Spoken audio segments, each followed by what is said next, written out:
V studiu pozdravljam pisateljico in publicistko Dijano Matkovič. Dijana, dober dan, dobrodošli. Živijo.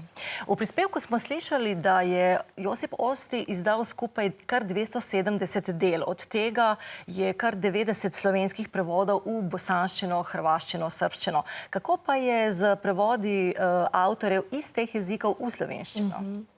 No, jaz nimam še toliko prevodov, pa tudi ne let, kot Josip Osti, tudi dvomim, da jih bom kdaj imela 90. Sem pa že pred leti začela s prevajanjem esejev, pisateljev in pisateljic iz republik nekdanje Jugoslavije, pesmi in tako dalje.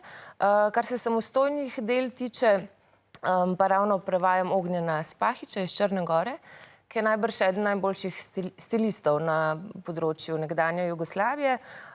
No, pa tudi pod prevod Emirja Kusturice sem se podpisala, čeprav moram reči, da z Emirjem imam težavo. Če bi lahko recimo kaj dopisala k temu prevodu, pa mi potem tega raj niso dali za dopisati. Ja, Kusturica je kljub temu, da smo nekako odraščali z njegovimi filmi in se mogoče tudi navduševali iz nekega sarajevskega novega vala, iz migrirov, bom rekla, v beograjsko budalo. Tako da... Ja, on je kontroverzen avtor, ampak tudi vi sami pišete, izdali ste prvenec V imenu očeta, odraščali ste v priseljenski družini. Kako je to vplivalo na to, da začnete pisati? Ozadje težko reči, kako vpliva, če sploh. Ker pravzaprav, kaj pa vem, ljudje so šli tudi čez hujše življenjske zgodbe, kot, ne vem, priseljenstvo, pa neka razbita družina čez katastrofe, vojne, pa niso vsi pač prišli na drugi strani ven kot pisatelji.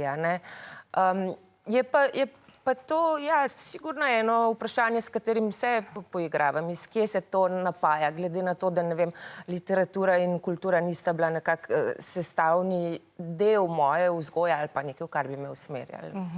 Je bilo odraščanje v priseljenski družbi težko? Ste imeli vse pogoje enake kot vaši sovrstniki? Tako bom rekla. Jaz sem v bistvu o tej temi kar že precej pisala, pa tudi govorila. In v zadnjem času ugotavljam, da recimo, ne vem, tudi če pride do kakšnih že ksenofobnih dogodkov, kot odrasla oseba imam javni glas in možnost pač vedno na to opozoriti.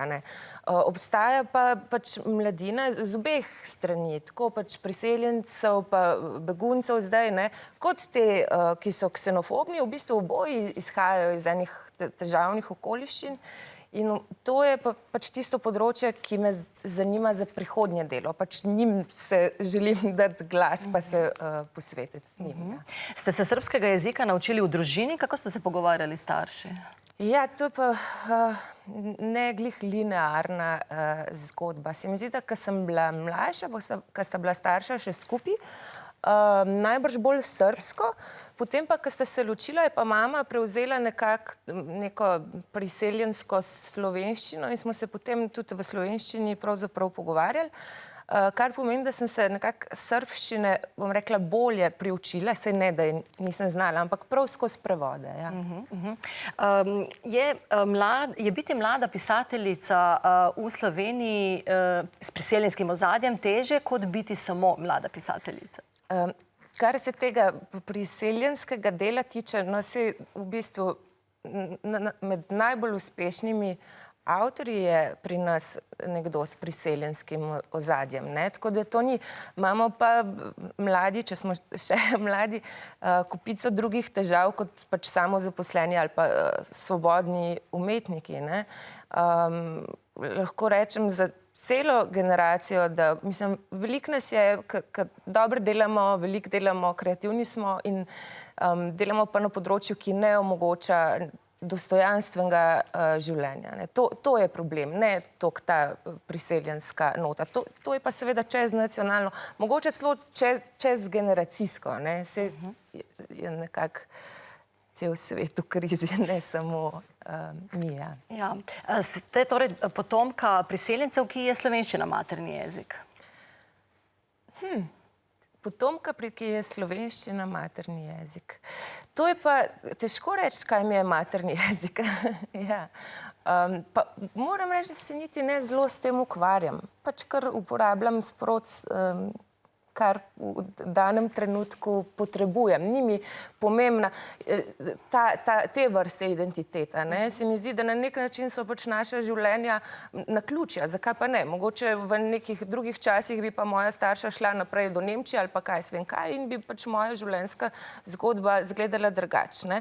Hočem reči, da raje, če že gradim identiteto na tistem, za kar sem osebno odgovorna, ne pa tistem, v kar sem se rodila. Ampak vaš mehki č v priimku ste obdržali. Ja, na mehki č sem absolutno ponosna. Ja. No, pogosto tudi obiskujete področje nekdanje Jugoslavije, hodite na literarne dogodke, bili ste v Mostarju, v Sarajevu, Pančevu, v Zagrebu, julija greste v Beograd. Zakaj so vam ti dogodki pomembni? Prvi razlog je čist ena mentalna higiena, bom rekla. To, da nekako izstopaš iz svojega okolja in svoje pač scene in tudi kroga ljudi, s katerimi se vsakodnevno družiš, tudi če se imamo radi, če smo predolgo skupaj, pač to ni dobro. Ta drugi razlog je pa seveda spet tako kot skozi prevode nekako poglabljanje znanja o svojem ozadju in pač širitev nekega kulturnega horizonta. Pogosto tudi organizirate omizja, tematske večere v Sloveniji. Zakaj se vam zdi pomembno reflektirati družbo?